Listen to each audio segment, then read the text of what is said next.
chapter 7 of Pakmodrupa's text.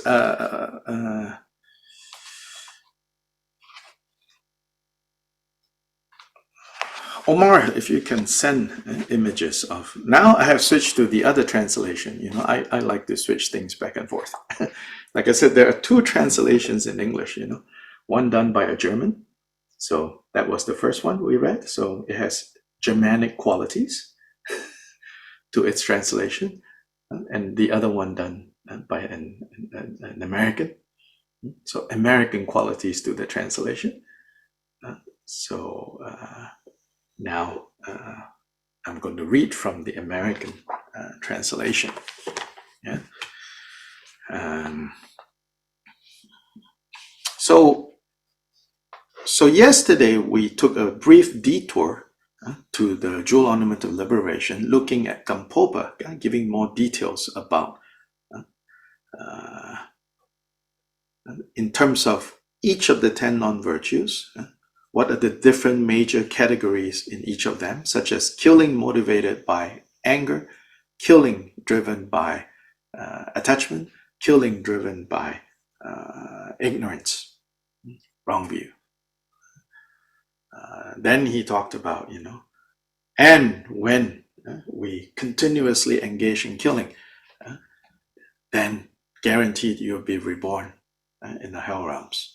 And even if you don't end up in the hell realms, in this, you're reborn as a human, your life will always be filled with illness. Always life-threatening situations will come up.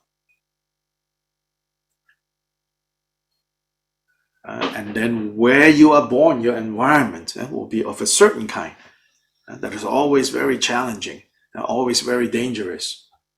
Your life is being threatened.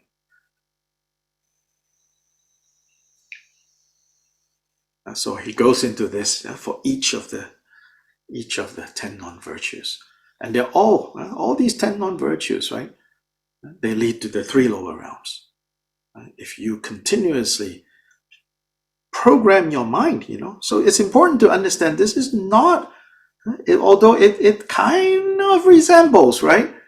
God and his rewards and punishments. It kind of resembles that, right?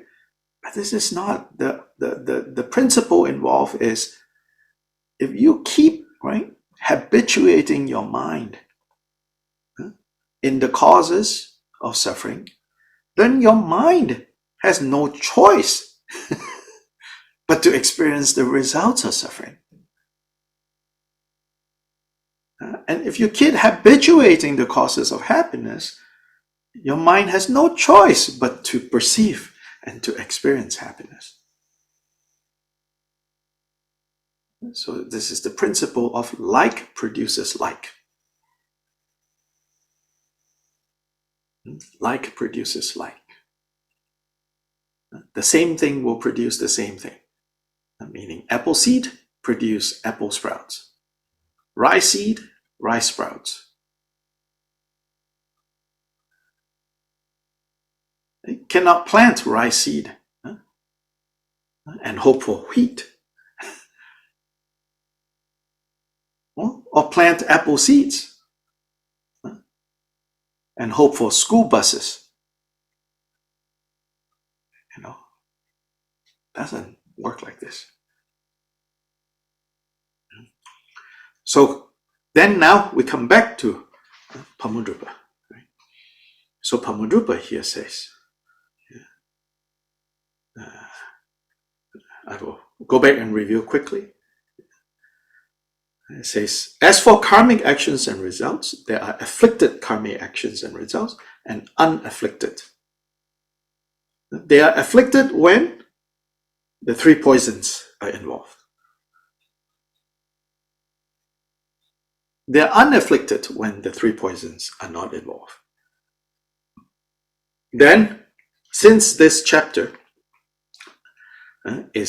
since the discussion on karma in this chapter is to lead into encouraging us to take the vows of training. And so here he's going to focus on the afflicted karmic actions, because that's the problem, afflicted karmic actions.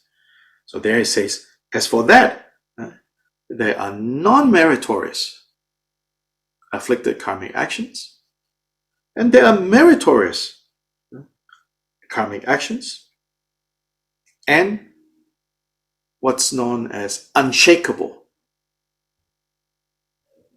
firm karmic actions. Then non-meritorious karmic actions are all the non-virtues, all the unskillful actions that come up from the three poisons that will lead us to the three lower realms. Meritorious karmic actions that are afflicted. Why are they afflicted? They are, or what are they afflicted by? They are afflicted by the three non-virtues, the three poisons, but not in a strong way, you see, like very subtle. Like out of attachment to a good life, I now want to do good things, for example. Out of anger or fear of people criticizing me, people not liking me, so then I don't do anything that is not good. Out of, life is good, I want to maintain my position in my community, my society. Life is good. I'm going to do good things. That's afflicted by delusion. So those, where do they lead? Those kinds of actions, they lead to the realm of the demigods, of the humans, demigods, and gods. And then, unshakable karmic actions are the samadhis of karma abiding. And this leads to birth in the God realm of the form and formless worlds. We discussed that already. Yeah. Then he talked about, things that Gampopa covered yesterday, like when certain types of actions, when they become fully ripened, what do they lead to? Rebirth in the hell realms, rebirth in the Preta realms, rebirth in the animal realm.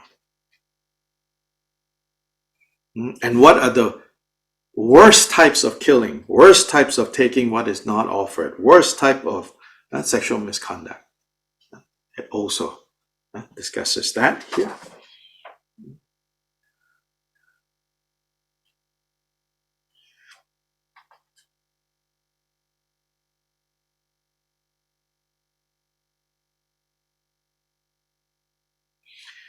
Now I'm looking at page 62, Pakmodrupa's discussion.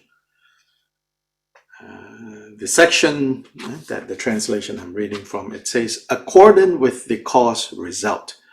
There are two types of accordant with the cause result.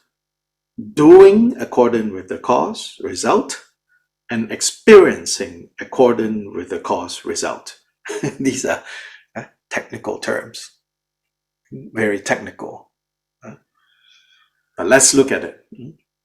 Doing accordant with the cause result. What are we talking about here? It is difficult to turn away from a lifestyle of enjoying killing, desiring to kill, and growing accustomed to killing. So this is talking about,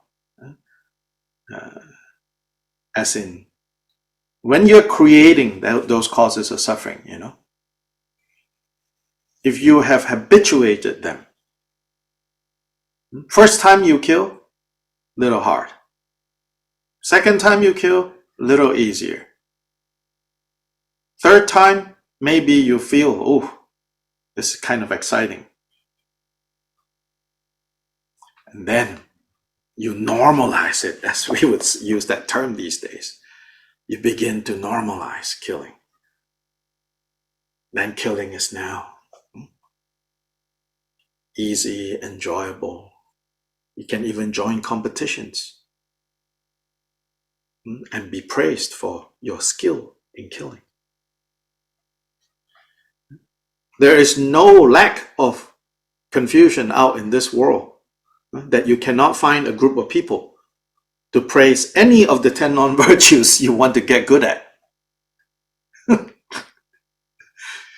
Social media will provide you immeasurable. The internet will provide you now fans from all over the known world that will cheer you on in any of the 10 non-virtues that you want to become an expert in. So then it becomes such a habit, you know. Now, experiencing accordant with the cause result. So what kind of result here is the second kind of result. So the first kind of result is you become completely normalized, these 10 non-virtues.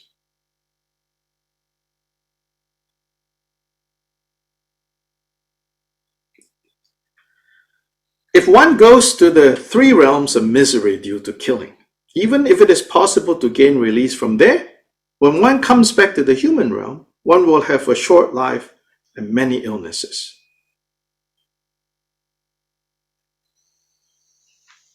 If due to desirous sexual misconduct, one will keep company with a bad spouse, a bad partner, or to be conceived in the womb of a vulgar and leprous mother. If due to lying, one will be confused and deceived by others. If due to divisive speech, one will be isolated and unloved by the people surrounding one. Due to harsh words, one will hear unpleasant speech and unpleasant advice. Due to heedless talk, one will have unheeded speech, meaning people won't listen to you. Due to covetousness, one will resent one's wealth. Others will resent your wealth. And for ill will, there will be baseless, hateful talk about you. And if you get out of the hell birth that was due to wrong view, even when you get out, you will not meet the 3 jewels.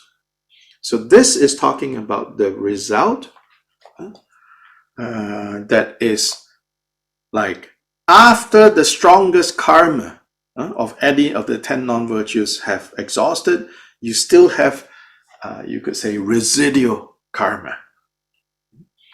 So the point to me, when I read this, what this list, right, have a short life, many illnesses, you will keep, getting stuck with bad spouses, bad partners, and you will be, deceived by others. You'll be isolated and unloved by people around, all this, right? For me, it's don't make the mistake and think, oh, this is just about the future. It's about now as well. Of course, it's about the future. Of course, it's about the past, but it's also about now.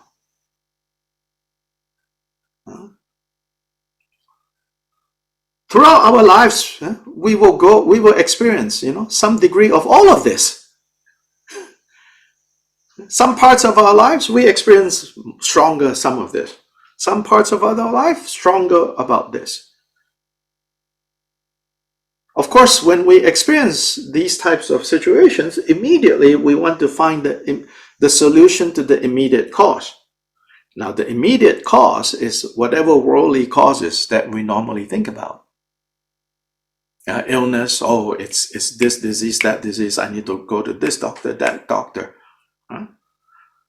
People not believing what I say, it's because this person is spreading false rumors about me and that person is spreading false rumors about me, and therefore these people are not talking to me or don't believe what I say, So our impulse, our natural response is to find the immediate cause. But these teachings are telling us, no. At best, those are contributing conditions for the ripening of our own negative karma. Now quickly, a footnote in big bright letters, bolded with exclamation points. Never apply these to other people.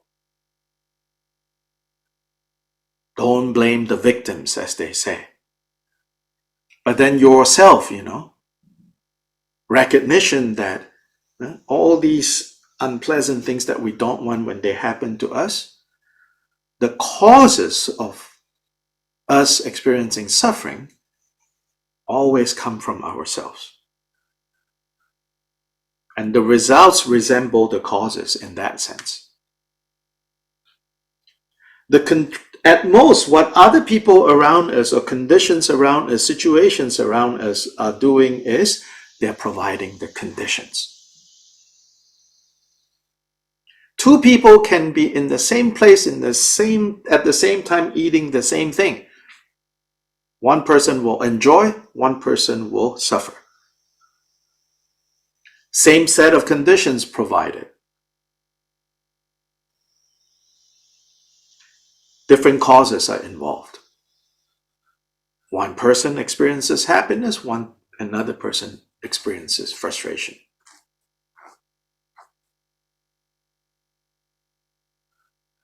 Okay?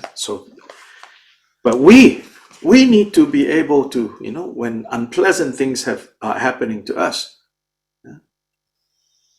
with regards to the immediate causes of that suffering, especially like physical pain and illness and accidents, these teachings are not saying, oh, don't go to the hospital. Because it's just your ripening of your karma. So just sit there and wait until karma has completely ripened. No, we're not saying that, Also in the workplace, things are not going well. It's not saying don't address the issues that you can address.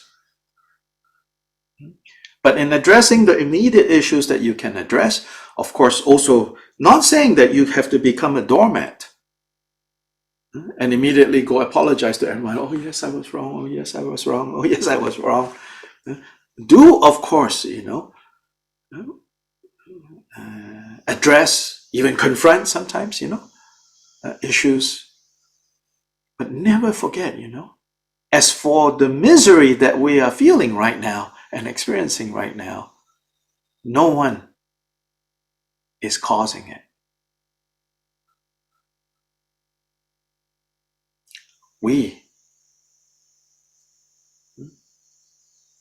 No one is causing it. Right now, we are experiencing the results of this karma. Experiencing the result of a karma does not mean don't do anything about it. It means skillfully doing something about it. Not doing anything about it because you think it's karma and not doing anything about it at all, that's fatalism. Also thinking that it's fated. Buddha did not teach about karma to have us come to this kind of conclusion. This would be wrong view. Buddha's teachings on karmic causality, first of all, is based on him having seen directly how things work. And secondly, everything that he then taught us with regards to this topic is to teach us that you can always make a more skillful choice in whatever situation that we are in. There's always the possibility of making a more skillful choice. And make that choice. And by making that choice, you can change things. When you change things, it's not like you are subverting the principle of karmic causality. No, you have created a different set of karmic causality. Sometimes we think, right? Like teachings, especially Gilbert Rinpoche, right? Saying that, karma is never wrong. So then I like this, my motto, trust karma. But trust karma, really, right? It doesn't mean not do anything about it. Trust karma means trusting that whatever it is that we're experiencing now is the ultimate cause is the ripening of our own choices, both skillful and unskillful. So the good that I'm experiencing now is the ripening of those choices. Then rejoice in the conditions around you. Have gratitude for the conditions around you that's allowing those virtuous, skillful causes to meet the necessary conditions to ripen into the experience of happiness. When negative experiences arise, recognize the cause is the ripening of negative causes that I created. With regards to the conditions around that is contributing now for suffering to turn up, also you can have gratitude for that. If you are strong in your practice, you can have genuine gratitude. You say, I'm thankful because this is now happening at a time where Dharma is in my mind, in my heart, where I have perspective, where I have understanding. Can you imagine if I experience this negative thing while I'm reborn as a type of being that have no possibility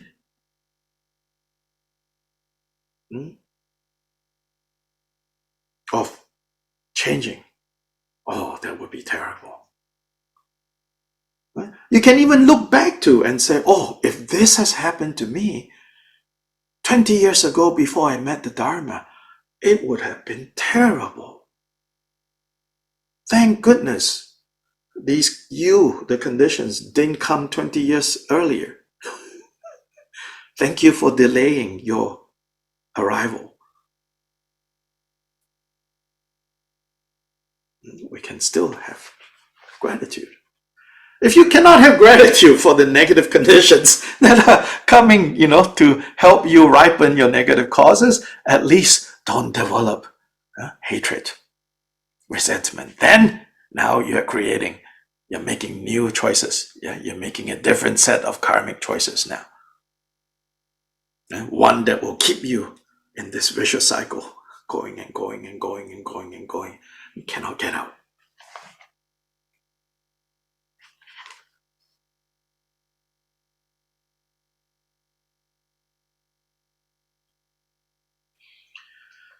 Next one, result of the power. Actually,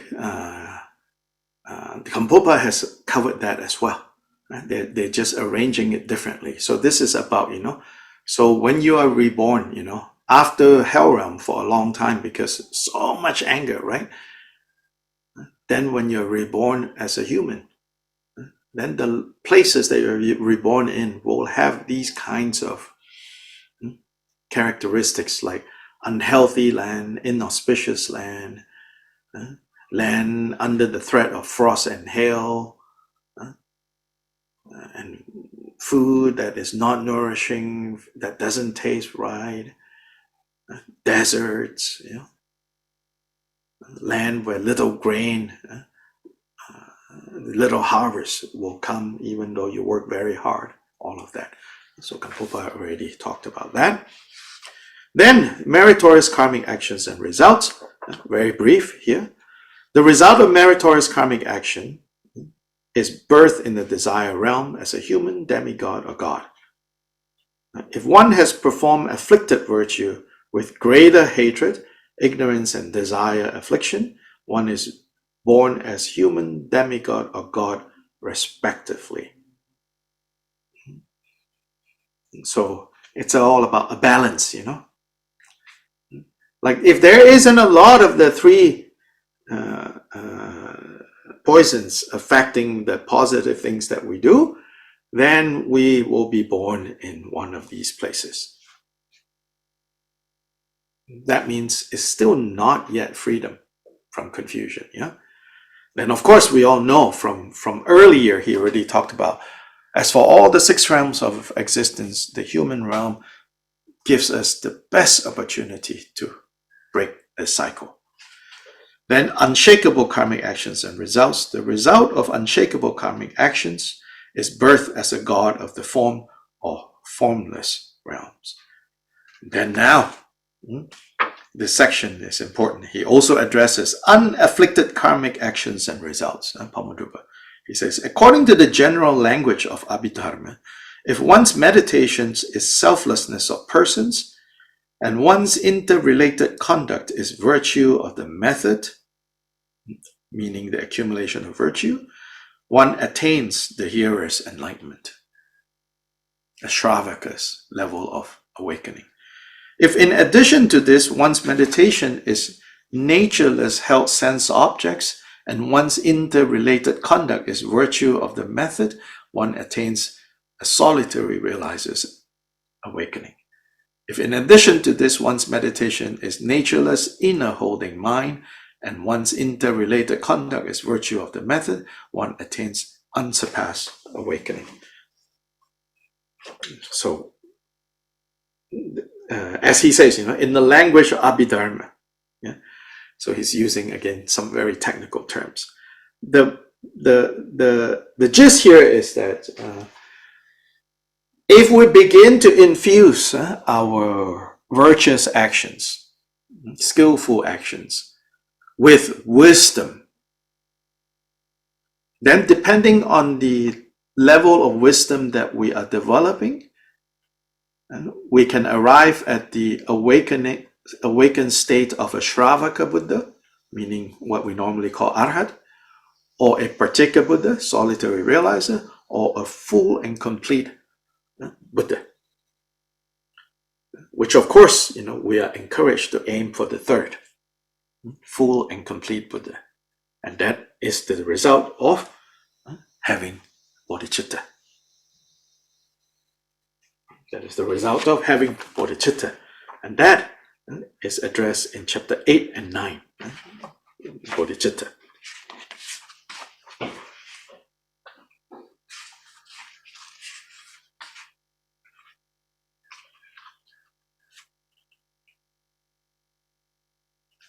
So today we're going to stop here. Next section is the proof of karmic causality. Just to look ahead. Quoting scriptures and using reasoning. Then the next major section of this chapter is the vows of individual liberation. These vows are designed, put together by the Buddha, based on the Buddhas having seen the direct workings of karmic causality. So then the Buddha prescribed the medicine of the taking of vows, vows of individual liberation, how to take them, how to keep them, how to repair them. That will be discussed. That's the next major part of this chapter. Yes, so today we're going to stop here.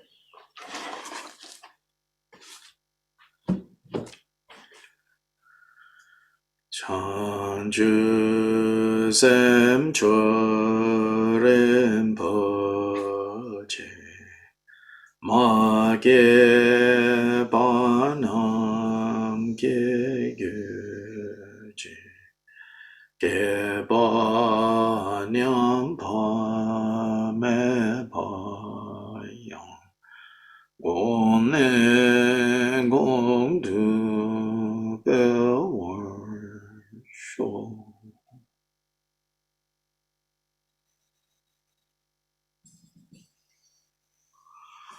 Okay, you all have a good weekend. Next week, my goal is to do as many of the classes that I'm able to do. I leave next Thursday, so we'll take it day by day. Yeah. Okay, bye-bye.